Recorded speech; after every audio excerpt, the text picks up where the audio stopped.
One of the things I found about real estate is even though I spent 20 years on the financial side of real estate, I still learn things because there are other areas of real estate that I don't consistently interact in. And if I have the ability to learn from people and I also hopefully have the ability to share information that they don't have, that's so powerful. So love to connect with people and just make sure they're equipped to make whatever the right decision is for them, that they're able to functionally do that in the best way.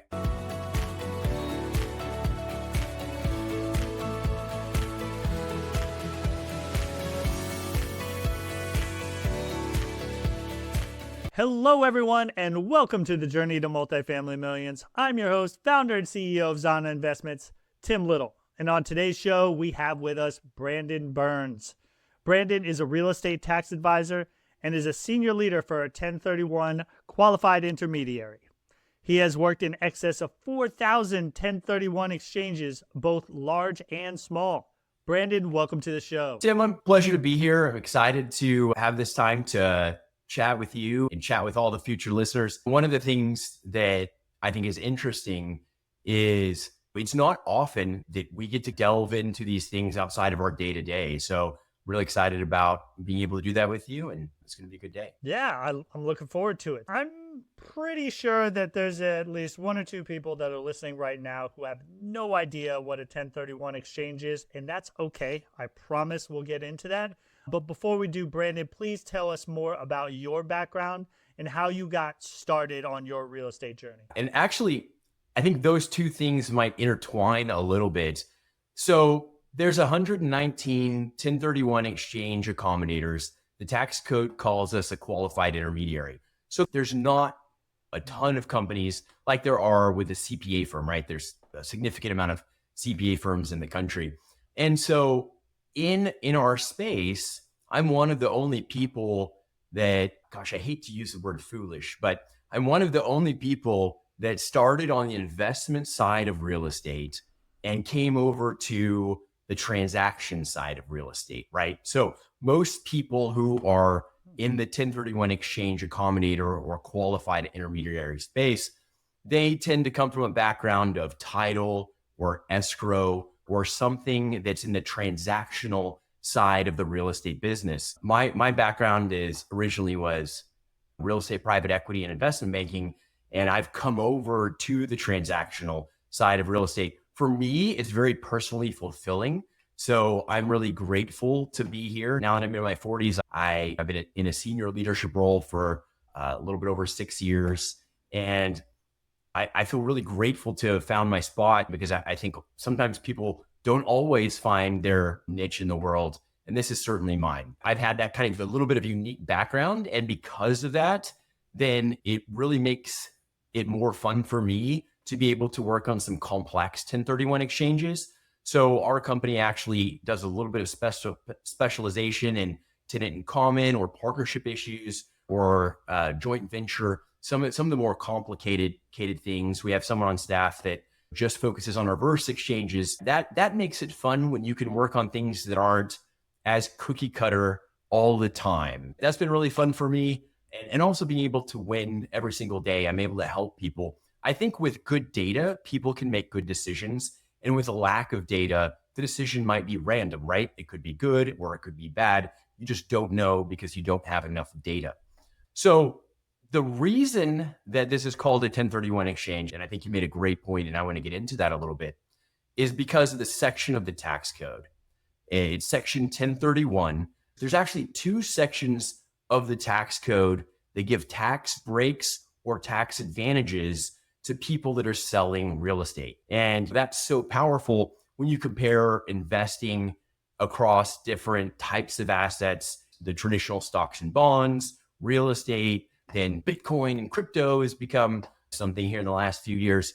But from a multiplicity standpoint, real estate has so many ways you can win, right? So one thing I'm going to do whenever I have a child, which I haven't had yet, and I'm going to do this because one of my friends' dads did this growing up. But instead of investing in a stock account, what I'm going to do is I'm going to find a starter home.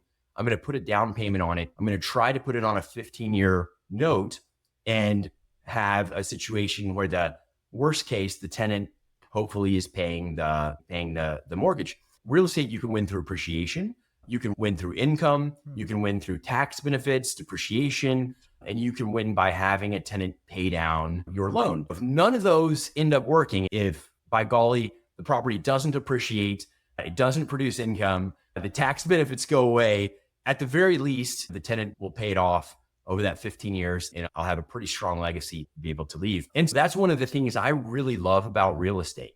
So the two sections of the tax code, they give tax breaks or tax advantages to people selling real estate. Section 1031 is for someone who's selling an investment property, selling a property they use for business or investment purposes, and buying a property they're intending to use long-term for business or investment purposes. Section 121 of the tax code, and I know you know this and a lot of people do, that gives a tax break to someone who's selling their primary residence. If you've lived in a home 24 out of the previous 60 months, even if it's non-consecutive, and you sell that property, you get $250,000 tax-free, $500,000 if you're married, $250,000 if you're single. Now, what some people don't realize is there are times you can combine both of those, especially in places like coastal California or other places where, single family or small multifamily has had a significant rise in value. If you've lived in the property or a unit of the property, and then you no longer live in it, it's an investment property today, but you've lived in it 2 out of the last 5 years, then you can sell that property, put some money in your pocket tax-free, and roll the rest using Section 1031 into new investment properties, a new investment property, or sometimes even joint ventures. So, that's really where else so a clear example of that in San Diego, where we're headquartered, there was a gentleman who had bought a fourplex 15 or 20 years ago, close to the water, and the value had gone up really dramatically. He lived in one of the units, he's married, and rented out the other 3. So he was able to take $500,000 at the time of sale, tax-free, and he was able to roll the rest of his 3 units out of the fourplex over into other investment properties. And that's where I spend all day, every day, is working on exchanges, making sure people know what the rules are, because there's really 4 major things that the IRS is going to look at outside of it being a like-kind exchange. And a like-kind exchange is often misunderstood because intuitively, if you sell a single family, a like-kind might intuitively mean you need to buy a single family, right? The IRS doesn't define it that way. The way the IRS defines it is selling real property where you're on title and then buying real property where you're on title. So a lot of times if somebody's asking me, if they say, hey, gosh, I want to buy this mobile home, my question to them would be, are you going to pay property taxes on it, or are you going to take it to the DMV to get registered? So essentially, as long as you pay property taxes on it, a vast majority of the time, it will work for a 1031 exchange. So you can sell a single family, buy a hotel, sell a hotel, buy land, sell land, buy multifamily, sell multifamily, buy a shopping center or triple net, so on and so forth. That's really nice. And there's 2, and before I get into these kind of 4 major things the IRS is going to look at, as I look back at these several thousand transactions that I've been a part of, a vast majority of the time, people are trying to accomplish one of 2 things when they're doing a 1031 exchange. The first is that they're trying to reposition their asset. Let's use that coastal California that I mentioned. Coastal California can be a great place to get appreciation, but it's typically not a great place for income. So as you move through your life and you accumulate some wealth, it can be nice to turn that into income, right? So a 1031 exchange can allow you to sell a highly appreciated property and without having to pay any taxes, put it in a property or multiple properties where you have some better income, or vice versa. Repositioning is one, and then diversification is the other. If somebody says, hey, I've done really well owning a couple of condos in Dallas, maybe they don't believe that condos in Dallas are going to continue to be the best investment. Maybe they want to buy industrial warehouse in on the East Coast, right? Or whatever it may be. So typically diversification or repositioning are the two reasons that somebody will do a 1031 exchange. But there are four things that people need to be aware of. And the first one, most people already know. Not everyone knows, but it's probably the most commonly known hurdle. And that's a time component, a time hurdle. So once a property sells, the IRS doesn't want you to sit back and relax and have a year or two to try to figure out what you're going to do. They have two deadlines in place, and both start on the day that you no longer own that property. So the first one is a 45-day identification period. So, you have 45 days to come up with a plan, write down a number of properties that someone may or may not buy. And then there's a 180-day closing period, the exchange period. So the IRS is if they audit someone, they're going to look at the settlement statements and the dates on those settlement statements and say, is that within 180 days? That's the first hurdle, is a time component or a time hurdle. Not as many people know the second hurdle. So I always like to talk about it to everyone. And it's a value hurdle. So the IRS essentially wants the same amount of money to stay in the economy. So you can't 1031 exchange in something you already own. You can't pay off debt, right? You have to sell business or investment property where you're on title and buy property that you intend to use for business or investment purposes. And the IRS wants that value to be congruent.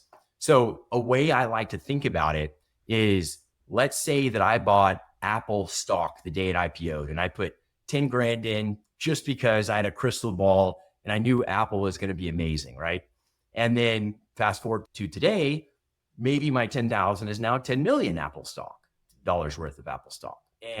But maybe I don't believe in Apple anymore. Steve Jobs has passed away. The last couple iPhones haven't really been any different. Macs still don't have touchscreens, which blows my mind. And so maybe I want to swap that over for Google. So if I sell $10 million of Apple stock and buy 10 million of Google, I can't do that tax-free in the stock market, but I can do that in real estate. So the IRS, it doesn't matter what your basis is, what you paid for a property, what you owe on a property. The IRS is going to look at what it calls your net sales value, which is simply the gross sales price minus permissible costs, which are really just the costs of the people that work on your sales. So that's your closer, that's your realtor, that's the 1031. So it's really important to know. And a lot of people don't know that. And they're saying, hey, I've got this great asset. Maybe I paid 500,000 for it. It's worth $1 million. I'm going to sell it and buy something else for 500,000. If they do that, they're going to get taxed on the variance that they didn't reinvest, right? So if you sell for $1 million, you essentially have to buy for $1 million. Now, you can buy multiple properties. You could buy $350,000 properties. The IRS doesn't care how many you buy. They simply want the same amount of money to stay in the economy. So that's a second hurdle, is a value hurdle. And really very few people that I talk to are aware of that before our conversation. The third hurdle is a financial hurdle. So the tax code says that as you're doing this exchange, the seller or exchanger cannot take possession of the funds. They have to use a 1031 exchange accommodator, and they cannot have receipt or even constructive receipt of the funds. But it is important to note that a 1031 exchange is not an all or nothing thing. Often people do take some money out, and especially right now, there's still these great asset values that remain, but the economy maybe isn't quite as strong as it was a couple of years ago. So people are often saying, okay, I've made a good amount of money in this real estate, but I'm going to take 50 or 100 grand off the table. I'm going to pay off some debt. I'm going to buy that nice car I've always wanted to buy. I'm going to pay for some college for a child or whatever it may be. In that circumstance, that's called a partial exchange, and an exchanger is only taxed on what they take possession of. So it's not an all or nothing thing. And if somebody wants to put some money in their pocket, they can, as long as they know they're going to pay taxes on it. So that's the third hurdle, is the financial hurdle. And fourth and last major hurdle is an ownership hurdle. So if you change who's on title, the taxpayer that's on title prior to or after the transaction's complete, there's a clear record of it, right? There's a deed that's notarized. It's publicly filed with the county. The IRS can track what happened. If you change the taxpayer on title in the middle of the exchange, the IRS struggles to follow the chain of events. And so they disallow the exchange. So it's very important that if you need to change ownership, especially with some complicated partnership issues, if you want to separate from or join up with a partner, that needs to be done either before or after the exchange is done. And there's no time constraints in Section 1031 of the tax code, but it does talk about your intent. So if you're going to make a significant change, the earlier in the process you can do that. If you're going to do it before an exchange, the better off you are, just because, again, it doesn't talk about time, it talks about intent. And there are an occasional circumstance to where the intent can be a little difficult to define. So time can be a part of that intent definition. But if your listeners remember those four things, they're going to be way better off than most people. There's one thing that is good to mention. So a like-kind exchange is where you sell real property where you're on title and you buy real property where you're on title. There's one exception to that. In 2004, the IRS said, hey, there may be circumstances where somebody may not be able to replace the debt, especially if you're older, or maybe they don't want to take on as much risk. And so they allowed one fund structure called the Delaware Statutory Trust, or DST. We all know about REITs, or real estate investment trusts, and other types of ownership structures.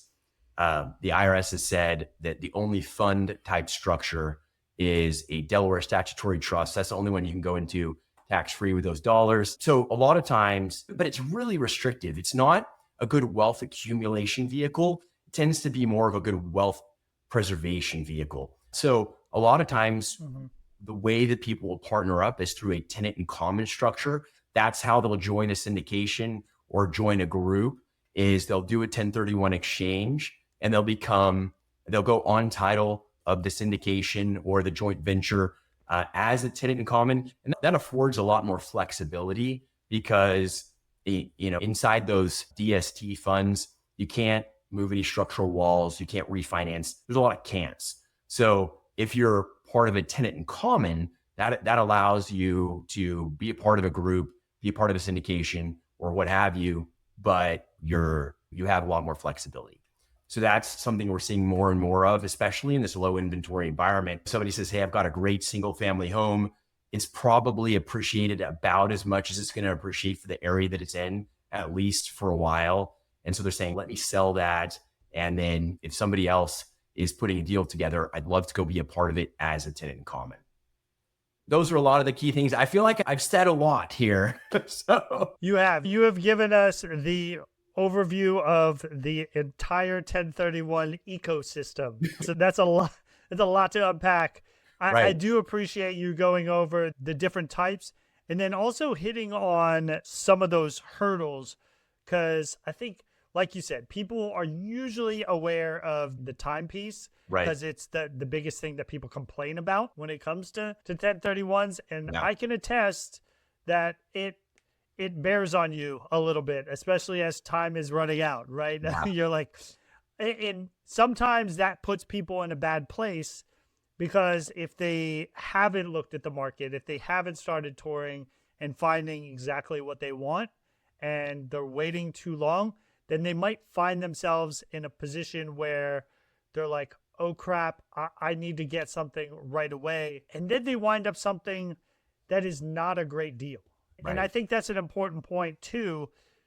Listen, if it comes down to whether you're going to get taxed on that property that you just sold or you're going to buy a bad deal, just take the tax hit and find some other way to offset it. I don't know if you agree because this is your job, but that would be my argument to someone who's thinking about it. But in the first place, go about it. If you do your due diligence, you look for what you want, etc., you can certainly make it happen. Make sure that those deals are out there for what you're looking for. Yeah, no, I fully agree with everything that you said. There's one thing I think I would add. I'm an investor. I scratch my pennies together and try to buy one or two deals a year. I would never want to buy a bad deal. That would bother my soul. And you never want to own something you don't like, whether it's a car, an investment, or otherwise. Now, however, when I was in grad school, I had a professor that really harped on one mathematical principle, and it's the opposite side of compounding interest.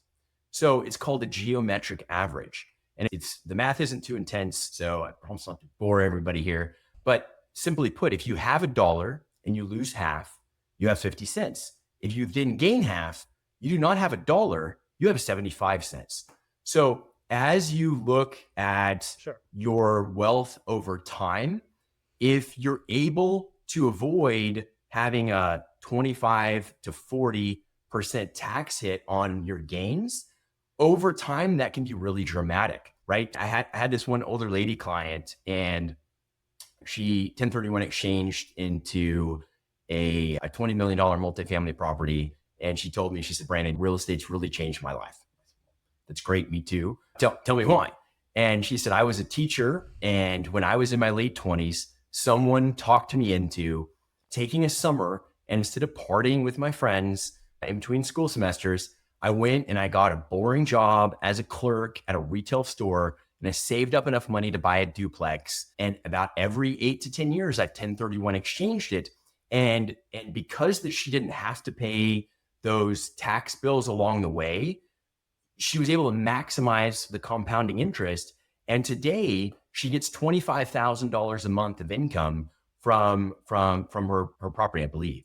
And she told me, she said, Brandon, it's so life-changing for me. She said, as a teacher, I wouldn't be able to live the life that I live today, that I simply got by taking one summer and saving enough for a down payment. She said, I've been able to take my family on exotic vacations, the entire family. I've been able to provide excellent holidays, and I have a better quality of life than I ever would have been able to have on a teacher's pension. I would never want to buy a bad deal.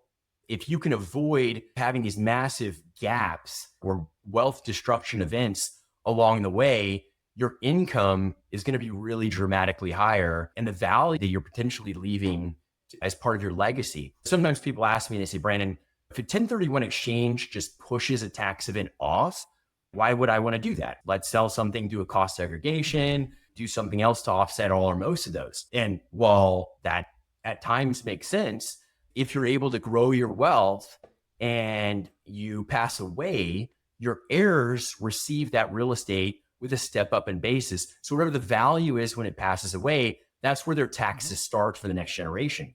So it allows you to leave a really strong legacy. It potentially allows you to accumulate a lot of wealth that you can then generate some great income from. So I think if I was to specifically answer your question, should you pay taxes or not pay taxes?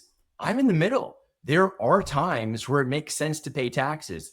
And there are times where, gosh, if you don't and you get 40% more income on the next property, that's dramatic, right? And then it's all a matter of the individual situation. Do they need that cash in hand right then? Okay, then maybe you have to sell and take the tax. I call it a tax hit, but there, again, you understand taxes. It's a taxable event. There's other things like you talked about where you could do to help offset that for whatever taxes you're going to pay for that year. But I think the important point that you talked about was that compounding basically of the property itself. And I think about it like the Monopoly game, right? Once you get those four green houses, you can upgrade to that big red apartment building. And 1031 exchanges are not so different. And to your point about the older client that you had, the earlier you get started and keep that going, the better. If I could go back in time and smack my 21-year-old self upside the head and say, hey, use your VA loan that you just got from your couple of years of active duty to actually buy a house instead of paying rent the whole time you're in college and beyond. And not only that, but buy a fourplex because you are able to do that with your VA loan, then I could have done exactly what you were talking about earlier, which is the living in it, then later doing a 1031 exchange, maybe taking that fourplex and putting it into an eightplex. And who knows where it could go from there. I might have been in that old lady's shoes by now where I'm collecting $25,000 a month and sipping Mai Tais. Who knows? But it's that long term, that time in the market beats timing the market every time, that whole thing. The sooner you get started, the better, and you can keep leveling up, which is why I thought it was a little weird that you said people don't understand the financial side, and that's a hurdle, because to me, it's the biggest advantage. It forces you to invest that much money into the next one. But as a quick, easy example for people who haven't done this at all, say you bought that first property, and in my case, it was a $85,000 duplex, a little rough. Point being, I put in $25,000 down payment, bought it, and then a couple years down the road, it appreciated to, say, I think it was like $130,000. I just took the proceeds from that sale and used that as the down payment for a $385,000 triplex, and nice. I had zero money out of pocket in order to do that. Because the thing is, with these investment properties, most banks, if not all, require a 20 to 25% down payment. And that can get pretty painful, especially as you move up in the value of those properties. So to be able to put a down payment down in the form of the previous property and not have to come out of pocket is a huge aspect that I think a lot of people just don't think about. You're 100% right. And I don't know that I've ever thought about it that way specifically. You're absolutely right. There is a barrier to entry, right? Mathematically, the less efficient a market is, the easier it is to create wealth, right? So the more barriers there are to entry. Now with stocks, everybody sees the same information. You can go on E-Trade, trade for 1 cent or whatever, or free on Robinhood, whatever it may be. In any market that's a little bit fragmented and has barriers to entry, that's where wealth is created. And it is a huge barrier to entry to have to come up with 20, 25%. But you're right. If you just plan it right and start a little earlier, you can eliminate that for yourself. And then that keeps you from having to compete with everyone and allows more wealth creation to occur. Yeah. And you foreshadowed some of these more complex 1031 transactions, but let's get into some of those a little bit more. I know in the multifamily syndication space specifically, I have talked DST with other guests. It's a little rare. I don't hear as much about it, but the tenant in common is something that's brought up a lot. And yes, it can be done, but honestly, a lot of syndicators don't feel like dealing with it. It is more onerous from a legal perspective. Truly. There's costs associated.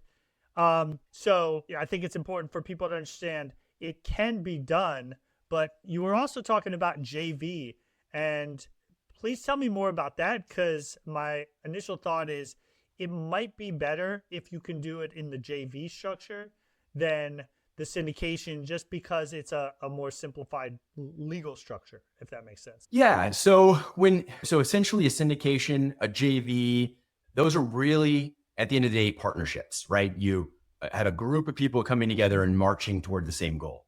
In a syndication, you have your processes, your paperwork, subscription agreements, all of that already established. And because that a tenant in common has to go on title, it's a whole different process. There's different rules. You're clearly, obviously, right. There's different legal documents that are involved.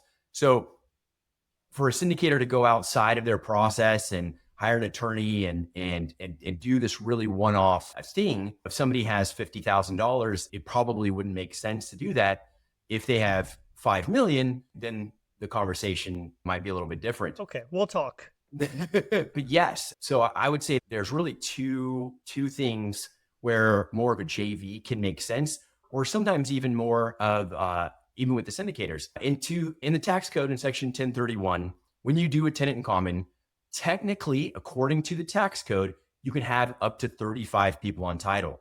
However, in 2008, there were some vulture funds that would go out and they would find these large syndications where they would have 35 people on title as tenants in common, and they would buy out the smallest partner, and they would come to the partnership table and say, hey guys, Our goal here is to screw with you. You have to buy us out at 200% of what we paid for this, or we're just going to vote against you and try to cause problems. So after 2008, most lenders said, hey, we don't ever want to be in that situation again. So it's very rare to find a lender that will lend if there's more than 4 or 5 entities on title. In a syndication where there's a strong a strong value add, or maybe some significant construction, if you're able to buy that property and close on it, and then afterwards, if you need some additional, a lot of times you have to get permits or wait.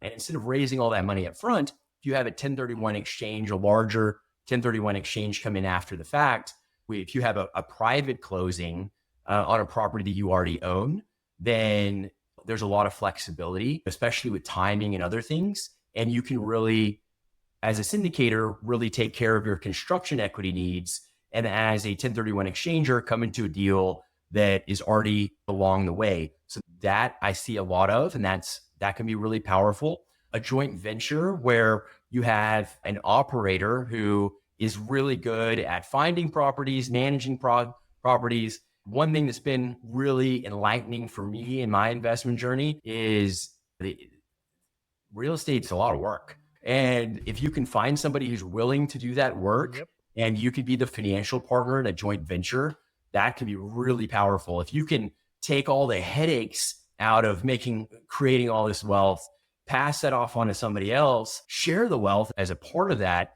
that can be a great opportunity for somebody who is willing to take all that pain and who's good at that potentially, and taking that off the table of the financial partner. That's something we see a lot of too. I've seen a lot of wealth created in joint ventures where you have almost a paying partner or an operating partner, and then you have a financial partner. And if you do things right, a lot of times you can put yourself in a position to have a extraordinary risk-adjusted return as a financial partner without having to take on that pain. That can be powerful. While we're talking about complicated structures, quickly want to mention there are 3 types of exchanges. Most people, when they think of a normal exchange, they're thinking about forward exchange, which is what's typically done. Sell a property, buy a property, 1 day or 180 days, or some combination in between. You can also do a build to suit or a construction exchange, or a reverse exchange. Let me quickly touch on those. A reverse exchange allows you to buy a property before selling what you have, which takes all the risk off the table, takes a lot of the timelines off the table. And every coin has 2 sides to it, right? So it's phenomenal to be able to take the risk of closing and take those timelines that can be nerve-wracking off the table. But the flip side of that is it's a lot more difficult to structure. So not every 1031 exchange accommodator will do that. The IRS came out about 14 or 15 years ago and said the way they want it structured is for the 1031 exchange accommodator to create a special purpose entity called an exchange accommodation title holder to temporarily warehouse or temporarily park title. So clearly the previous owner doesn't own the property, but technically the new owner is not on title. So then once they sell what they have, they can 1031 exchange into this property that's been warehoused or parked. The title's been parked for them. However, as a 1031 exchange accommodator, my firm doesn't want to be in charge of signing anything. I certainly don't want to personally guarantee a loan. I don't know what's going on with your property. Sure. So as a part of that, there's about a 50 to 60 page custom legal agreement that's drawn up. It has a lease for $0.0 for the exchanger, has a promissory note where the exchanger's loading the money to themselves, so on and so forth. And because there's this entity creation, taking an on title, off title, creating these fairly complex agreements that effectively makes the exchanger the owner, even though technically they're a member of the entity rather than the manager of the entity. All rights are assigned to them. It ends up costing a bit more. A normal exchange, a forward exchange, we charge per closing $995 when you sell, $295 when you buy. For a reverse exchange is $8,000. Frankly, we make about the same amount of money on it, it just costs more because there's a lot more costs and a lot more moving parts. And then lastly, that construction exchange is a hybrid between a forward and a reverse.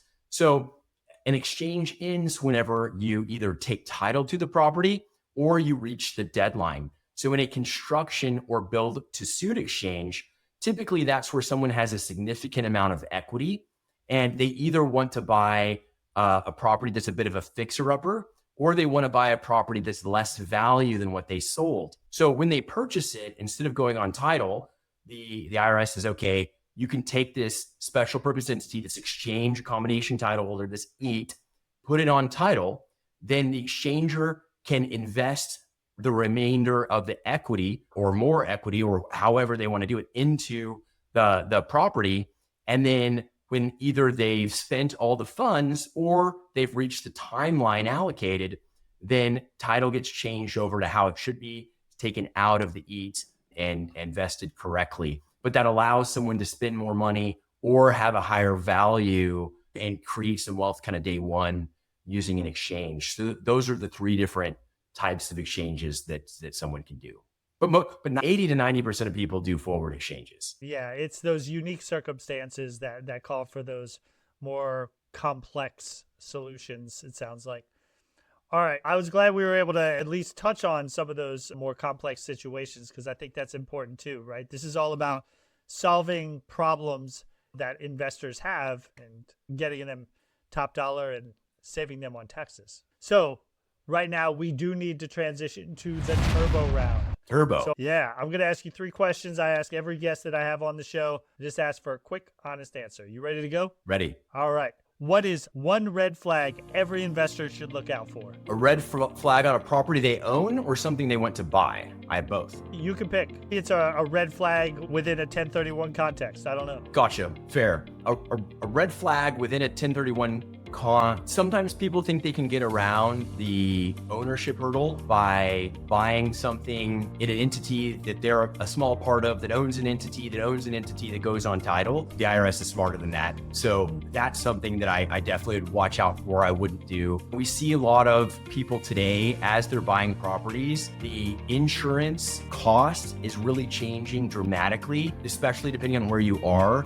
So make sure you factor in the cost of insurance because the assumptions that were true 6, 12, 18 months ago might not be true today, and they might be drastically different today. So that's something that I'd look at really closely as you're doing your underwriting is make sure you have your insurance person or a insurance person in the conversation while you're doing your due diligence. Yeah, amen to that. As someone who lives in Florida, I can attest. That is Florida, California, there's other states. Florida is probably the biggest, but there are a lot of states that have insurance problems right now. Yep, absolutely. All right, second question. What is a myth about this business you would like to set straight? A myth that I've discovered in the last 5 years, there is no such thing as passive income. Unless you're able to offload that work onto someone else, whether it's a syndication, a joint venture, there is no such thing as passive income. I have a very good friend who owns some triple net medical office buildings, and that is as close to passive income as you can get, and it is still not passive income. In their situation is a multi-tenant property. There were 3 surgery centers. That seems like a great sticky tenant, right? They're paying all the bills. They're paying all the repairs. Surely that's passive income until one of them says, I might move out when my lease is done. Suddenly it's not passive anymore. So the biggest myth is that real estate is passive. If you want real estate to be passive, you have to have somebody else to do the work, partner, syndicator, or whatever it might be. But if it's just you in a deal, I do not believe it can be fully passive. Absolutely. All right, last question. What does success look like to you? Yeah, I think that's part of why I'm in this business, right? In the past, I worked for a large family office developer and they would put 30% of the equity in and I would syndicate the rest. Part of that, I worked as an analyst in a real estate investment fund in a private equity shop. Today, I'm in a much less lucrative side of the real estate business, right? We charge $1,200 for an exchange, essentially all in. And the reason that I like that though, is because for me, success is being able to help people, being able to have consistent wins every day. We have 3 to 6 clients a day that are either coming on board or selling a property or there's something moving. And it's just very personally fulfilling to be able to say, hey, I was able to help tip the scales in their favor here. So sometimes people ask you, why would you use one 1031 exchange company over another? And the biggest thing is, if an exchange goes perfectly, it might not matter who you used. But as you well know, there are often things in real estate that are unexpected. And if you're able to have someone on your side who can put their thumb on the scale and tilt things in your favor a little bit, that can make a wild difference. And for me, I think being able to make sure that people are informed, they have good data to make good decisions, and that if they run into a unique situation, I'm potentially able to help put my finger on their side of the scale, and that's really personally fulfilling for me. So for me at 41, I found a girl who's fantastic, and we're moving toward potentially getting married. But I don't have kids. I don't have the difference for me between 200,000 and 2 million would really be the size of your toys, right? So going out and saying, oh, I made an extra $1 million here or $10 million there. For me, those are amazing things. For me, I love being able to help and make a difference for people and to have success if I can do that on a day-to-day basis. Yeah, that's awesome. It's all about helping others. All right, Brandon, this has been awesome. I really appreciate you coming on and educating everyone, including myself, on 1031 exchanges. Is there any other information that you'd like to share with them? Please go ahead and put it out there now.